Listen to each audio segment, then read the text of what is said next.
is with you. And also with you. We continue listening to God speak to us from the Gospel in the tradition of Mark.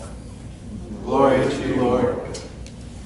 When Jesus had crossed again to the other shore in the boat, a large crowd gathered. Jesus stayed by the lakeside. Then one of the synagogue officials came up, Jairus by name. Seeing Jesus, fell down and pleaded earnestly, saying, "My little daughter is desperately sick. Come and lay your hands on her to make her better and save her life."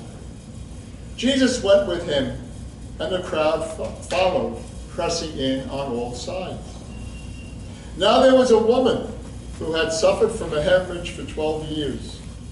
After long and painful treatments under various doctors, she had spent all she had without getting any better. In fact, she was getting worse.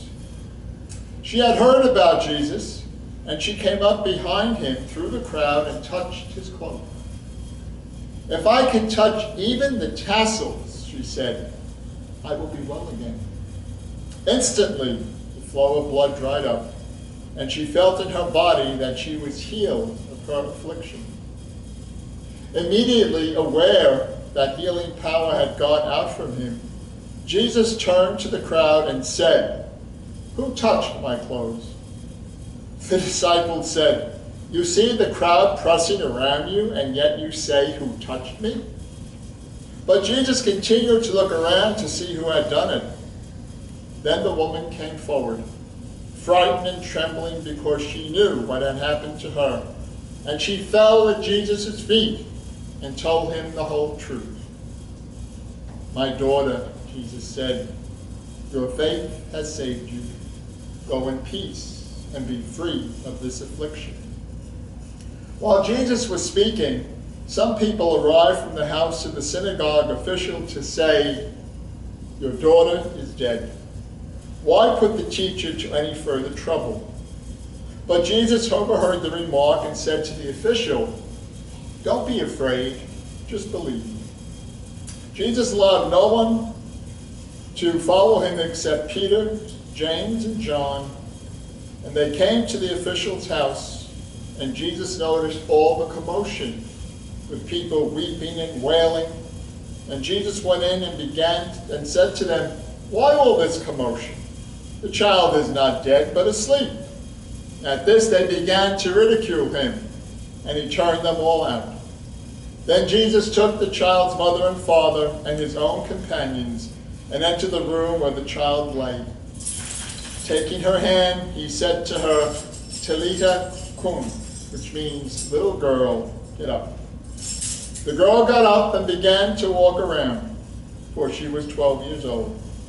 At this they were overcome with astonishment, and Jesus gave the family strict orders not to tell anyone about it, and told them to give her something to eat.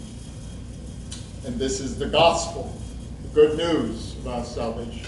Praise to you, Lord Jesus Christ. By the words of the gospel, may our sins be blotted out. Amen. So we gather officially in the season of summer, which we've been experiencing for quite a while. And the days are, what was it, the other day, the longest day of the year? 21st, right?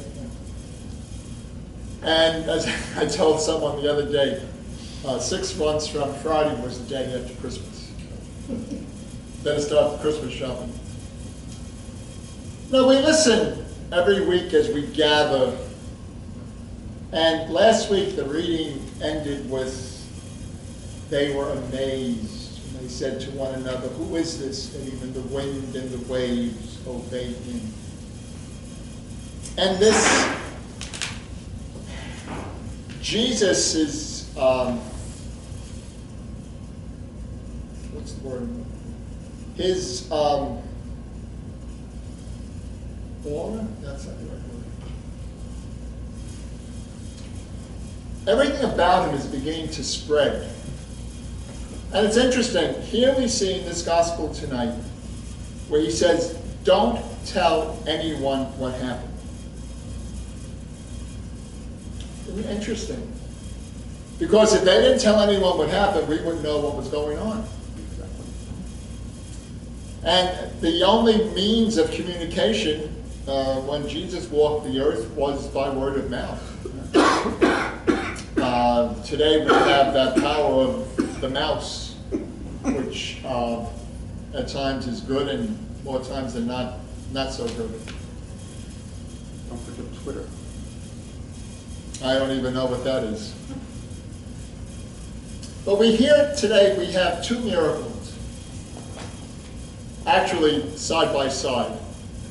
And the interesting thing is that the second miracle, the one of the woman who went up to Jesus, is in some places suggested that they don't even use this part of the gospel because it's placing too much emphasis on the women. The women who are the backbone of the church. This woman is in agony. The scripture tells us she had bled for 12 years and she wasn't getting any better. And her faith told her, just touch Jesus. Just touch what he's wearing. And how often do we not touch one another? And not only with the physical touch, but with a kind word. Lately, in many church settings, a lot of touching has stopped because of the horrendous scandals that went on. But we touch. We touch. Of course, healing the touching is a wonderful way to heal, to help you. At the hospital, somebody came up to me yesterday, one of the nurses, and asked for prayers for her mother. And she said, touch my head. Because sometimes you really got to be careful when you don't know a person, how to touch you. But Jesus healed. Jesus touched. And in both instances, with the temple official and this woman, what did they do? They came and they fell down pleading, showing the belief in who Jesus was as being not just an ordinary guy, not just an ordinary man. And the father really had to believe in Jesus because he put himself on the line. He was a synagogue official. And he went and asked Jesus to help him. So Jesus was his fame was spreading, but he was also making friends in other communities, in other groups of people. And that's what we try to do here. We try to make everyone who comes in here feel welcome. Because each one of us has that tremendous gift of healing, of touching. Let's hope and pray that as we continue on our journey, that we never stop healing.